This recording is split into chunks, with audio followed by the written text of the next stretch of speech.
Alright, y'all, we're going to make some curry chicken today. So we're going to start by washing it with some lemon juice and water. This can get a little graphic. Some people don't like raw meat, so you can skip this portion if you already got it or what have you. But again, we're going to start by cleaning the meat, and then I go ahead and dice it, cutting off any fat or muscle, anything like that.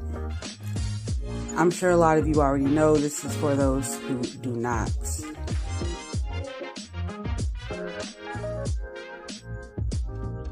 So you can go ahead and just place those diced pieces back into the lemon water as you're waiting.